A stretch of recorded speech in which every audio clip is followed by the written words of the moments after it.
بسم اللہ الرحمن الرحیم۔ السلام علیکم ویورس۔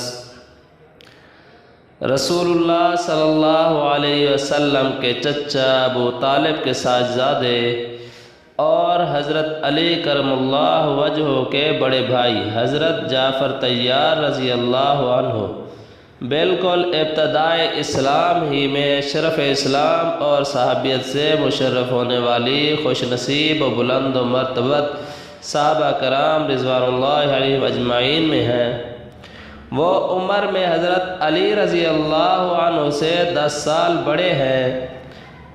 ان کے ساتھ ان کی اہلیہ محترمہ حضرت اسماء بنت امیس رضی اللہ عنہ بھی اسلام کی ابتدائی دور ہی میں مشرف اسلام ہو گئی ہیں۔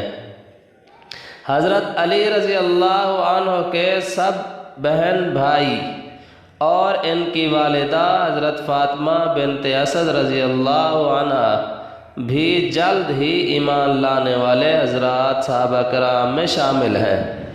حضرت جعفر رضی اللہ عنہ حضرت علی رضی اللہ عنہ سے 10 سال بڑے اور رسول اللہ صلی اللہ علیہ وسلم سے 20 سال چھوٹے ہیں۔ اسلام کے ابتدائی دور میں چند صحابہ کرام رضوان اللہ علیہم اجمعین مشرکین مکہ کے ظلم و ستم اور ایذا رسانیوں سے تنگ آ کر رسول اللہ صلی اللہ علیہ وسلم کی اجازت سے ملک حبشہ کو ہجرت کر گئے تھے۔ حبشہ کا بادشاہ نجاشی اگرچہ عیسائی مذہب کا تھا لیکن سلامتی مزاج اور وسعت قلبی و توفیق خداوندی نصیب تھی، اس لیے مسلمانوں کو وہاں کچھ سکون محسوس ہوا۔ یہ حبشہ کی پہلی ہجرت تھی۔ اس کے بعد صحابہ کرام رضوان اللہ علیہم اجمعین کی ایک بڑی جماعت جس کے شرکاء کی تعداد تقریباً 90 بتلائی جاتی ہے نے دوسری ہجرت اسی ملک حبشہ کو کی۔ اس جماعت میں حضرت جعفر بن ابی طالب رضی اللہ عنہ اور ان کی اہلیہ حضرت اسماء بنت امیس رضی اللہ عنہ بھی تھیں۔ جب یہ لوگ حبشہ پہنچ گئے تو مشرکین مکہ نے ایک نمائندہ وفد کثیر و ذرا قدر طائف کے ساتھ حبشہ کے بادشاہ نجاشی کی خدمت میں بھیجا۔ وفد نے درجہ بدرجہ درباری علماء احکام کو ہدیہ اور تحائف پیش کر کے اپنا ہم نوا بنا لیا اور بادشاہ تک رسائی حاصل کر لی۔ پھر بادشاہ سے اپنا مقصد بائیں الفاظ عرض کیا۔ ہمارے شہر مکہ کے کچھ نوجوانوں نے ایک نیا مذہب ایجاد کر لیا ہے جو باعث فتنہ و شر ہے۔ ان میں سے کچھ لوگ بھاگ کر آپ کے یہاں آ گئے ہیں۔ ہم اپنے قوم کے ذمہ دار لوگوں کی یہ درخواست لے کر آپ کی خدمت میں حاضر ہوئے ہیں کہ ان لوگوں کو ہمارے حوالے کر دیا جائے۔ رشوت کھائے ہوئے درباری علماء حکام نے اس بات کی تائید کی اور کہا کہ ان لوگوں کو ملک سے نکال دیجیے اور ان کی قوم کے حوالے کر دیجیے۔ لیکن نجاشی نے صورتحال معلوم کرنے کے لیے ان مہاجرین کو بلا بھیجا۔ ان حضرات نے بادشاہ سے بات کرنے کے لیے حضرت جعفر رضی اللہ عنہ کا انتخاب کیا۔ جب یہ حضرات بادشاہ کے دربار میں پہنچے تو بادشاہ نے ان سے سوال کیا کہ وہ کون سا دین تم لوگوں نے ایجاد کر لیا ہے جس کی وجہ سے تم نے اپنے آبا و اجداد کے دین کو بھی چھوڑ دیا ہے اور ادیان سابقہ میں سے بھی کوئی دین اختیار نہیں کیا ہے۔ حضرت جعفر رضی اللہ عنہ کھڑے ہوئے اور بادشاہ کے سامنے ایک نہایت فصیح و بلیغ خطبہ دیا اور کہا، بادشاہ، ہم لوگ جاہل تھے، بت پرست تھے اور مردار کھاتے تھے، فاحش اور ارتکاب کرتے اور قطع رحمی کرتے، ہمسائیوں کے ساتھ بدسلوکی کرتے، ہم میں کہ طاقتور کمزوروں اور ضعیفوں کا استحصال کرتے، اسی اثنا میں اللہ نے ہم میں ایک پیغمبر مبعوث فرمایا جس کی نجابت، شرافت، حق گوئی، امانت داری اور پاک دامنی کی ہم سب پہلے ہی سے معترف تھے۔ اللہ کے ان پیغمبر نے ہمیں صرف اللہ کی عبادت کرنے کی دعوت دی ہے اور ہم سے یہ بھی مطالبہ کیا ہے کہ ہم اپنے اور اپنے آب و اجداد کے خود ساختہ بتوں کی عبادت ترک کر دیں۔ انہوں نے ہم کو سچ بولنے، امانتوں کو ادا کرنے، صلح رحمی کرنے اور ہمسایوں کے ساتھ حسن سلوک کرنے کا حکم دیا ہے۔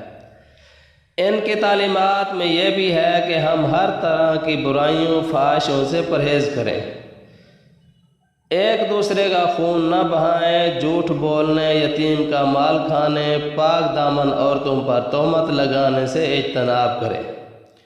انہوں نے ہمیں توحید خالص کی دعوت دی اور روزہ، نماز اور زکوٰۃ کی ادائیگی کا حکم دیا۔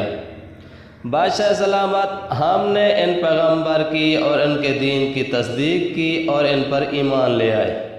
بس ہمارا جرم یہی ہے اور صرف یہی ہے، اور اسی وجہ سے ہماری قوم ہماری دشمن ہو گئی ہے۔ اس نے ہمیں انتہائی سخت تکلیفیں اور اذیتیں پہنچائیں کہ ہم اپنے آسمانی دین کو ترک کر کے پھر بت پرستی اور دین جاہلیت کو اختیار کر لیں۔ ان لوگوں کے ظلم و ستم اور ایذا رسانی سے تنگ آ کر ہم لوگ آپ کے ملک آ گئے ہیں۔ ہمیں امید ہے کہ یہاں ہم اطمینان و سکون کے ساتھ اپنے دین پر قائم رہ سکیں گے۔ حضرت جعفر رضی اللہ عنہ کی بات ختم ہونے پر بادشاہ نجاشی نے کہا، کیا تمہارے پاس کوئی تمہارے نبی صلی اللہ علیہ وسلم پر نازل ہونے والی کتاب کا کچھ حصہ بھی ہے؟ حضرت جعفر رضی اللہ عنہ نے سورۃ مریم کے ابتدائی آیات کی تلاوت کی۔ ابھی چند آیات ہی تلاوت کی تھیں کہ بادشاہ رونے لگا، حتیٰ کہ اس کی داڑھی آنسوؤں سے تر ہو گئی، اور اس نے کہا، بخدا یہ کلام اور حضرت عیسیٰ علیہ السلام پر نازل ہونے والا کلام ایک ہی نور کے دو پر ہے۔ اس کے بعد اس نے اہل مکہ کے وفد سے کہا، تم لوگ چلے جاؤ، یہ حضرات یہیں رہیں گے، میں ان کو تمہارے حوالے ہرگز نہیں کروں گا۔ اہل مکہ کے وفد نے ابھی ہمت نہیں ہاری اور دوسرے دن بادشاہ سے مل کر یہ شکایت کی کہ یہ لوگ حضرت عیسیٰ علیہ السلام ابن مریم کے بارے میں بھی خود خوش عقیدہ نہیں ہیں، بلکہ ان کے بارے میں نامناسب رائے رکھتے ہیں۔ بادشاہ نے پھر ان مہاجرین صحابہ کرام رضوان اللہ علیہم اجمعین کو بلوا بھیجا اور آنے پر حضرت عیسیٰ علیہ السلام کے بارے میں ان کا عقیدہ معلوم کیا۔ حضرت جعفر رضی اللہ عنہ نے پوری صراحت کے ساتھ کہا، وہ اللہ کے بندے اور اس کی روح و کلمۃ اللہ ہے۔ یہ سن کر نجاشی نے زمین سے ایک تنکا اٹھایا اور کہا، واللہ عیسیٰ ابن مریم اس تعریف و توصیف سے اس تنکے بھر بھی زیادہ نہیں ہے۔ اس نے مشرکین کے وفد کو اپنے دربار سے نکال دیا اور مسلمانوں کو امن و سکون سے رہنے کا اطمینان دلایا۔ حضرت جعفر رضی اللہ عنہ اور ان کے ساتھیوں نے 5 ہجری سن 5 ہجری نبوی یعنی نبوت کے 5ویں سال مکہ سے حبشہ کو ہجرت کی تھی، اور سن 7 ہجری میں فتح خیبر کے موقع پر رسول اللہ صلی اللہ علیہ وسلم کی خدمت میں مدینہ طیبہ حاضر ہوئے۔ آپ نے حضرت جعفر رضی اللہ عنہ کو دیکھ کر اپنے سینے سے لگا لیا، پیشانی کو بوسہ دیا اور فرمایا، میں فیصلہ نہیں کر سکا کہ مجھے جعفر کے آنے کی زیادہ خوشی ہے یا فتح خیبر کی۔ ان کو مسجد نبوی کے قریب ہی مکان کے لیے جگہ عنایت فرمائی اور اپنے قریب تر رکھا۔ ابھی مدینہ طیبہ آئے ہوئے صرف چند ماہ ہی گزرے تھے کہ 8 ہجری میں غزوہ موتا کے لیے رسول اللہ صلی اللہ علیہ وسلم نے جو لشکر روانہ کیا، اس میں حضرت جعفر رضی اللہ عنہ کو بھیجا۔ موتا مدینہ سے دور ملک شام کا ایک علاقہ ہے۔ اس لشکر کا امیر حضرت زید بن حارث رضی اللہ عنہ کو بنایا اور فرمایا، زید اگر شہید ہو جائیں تو جعفر امیر ہیں، اور اگر جعفر بھی شہید ہو جائیں تو عبداللہ بن روحہ اور ان کی شہادت کی صورت میں وہاں مسلمان خود اپنا امیر منتخب کر لیں۔ ایسا ہی ہوا، یہ سب حضرات یک کے بعد دیگرے شہید ہوتے رہے اور ایک کے بعد دوسرا امیر بنتا رہا۔ حضرت جعفر رضی اللہ عنہ کی شہادت کے بعد حضرت عبداللہ بن رواحہ نے ان کو دیکھا تو ان کے جسم پر 90 سے بھی زیادہ زخم تھے۔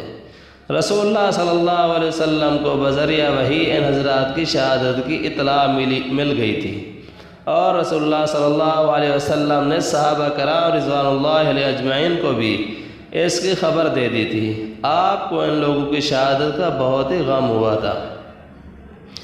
حضرت جعفر رضی اللہ عنہ رسول اللہ صلی اللہ علیہ وسلم کے بانعم اور سابقین اولین میں ہیں۔ بعض حضرات نے لکھا ہے کہ ان سے پہلے صرف 31 شخص ہی مسلمان ہوئے تھے۔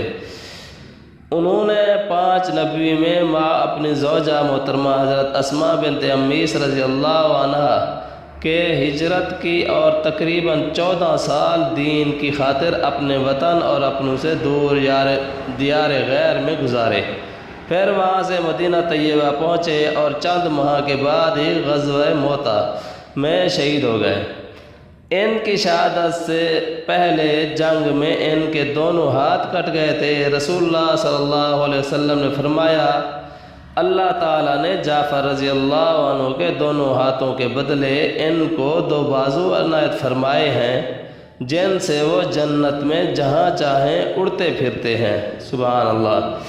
آپ صلی اللہ علیہ وسلم کا یہ ارشاد حدیث سیرت کی مختلف کتابوں میں الفاظ کے ساتھ قدر فرق کے ساتھ نقل کیا گیا ہے، اس لیے ان کو جعفر طیار اور جعفر ذوالجناحین کہا جاتا ہے۔ عبداللہ بن عمر رضی اللہ عنہ جب حضرت جعفر رضی اللہ عنہ کے بیٹے عبداللہ سے ملتے تو اس طرح سلام کرتے، السلام علیک یا ابن ذوالجناحین۔ حضرت جعفر رضی اللہ عنہ غریبوں اور مسکینوں کا بہت خیال رکھتے تھے۔ حضرت ابو ہریرہ رضی اللہ عنہ فرماتے ہیں کہ میں جعفر رضی اللہ عنہ سے جب بھی کوئی بات اور دریافت کرتا، وہ پہلے مجھے اپنے گھر لے جا کر کھانا کھلاتے، پھر میری بات کا جواب دیتے۔ وہ مساکین کے بارے میں رسول اللہ صلی اللہ علیہ وسلم کے استثناء کے ساتھ سب سے بہتر شخص تھے، اسی لیے ان کا لقب ابو المساکین پڑ گیا تھا۔ وہ صورت و سیرت میں رسول اللہ صلی اللہ علیہ وسلم کے انتہائی مشابہ تھے۔ خود زبان نبوت نے ان کی شہادت ان الفاظ میں مرحمت فرمائی، تمہاری شکل و صورت اور سیرت کردار میری شکل و صورت اور سیرت و کردار کے بہت مشابہ ہے۔ سبحان اللہ۔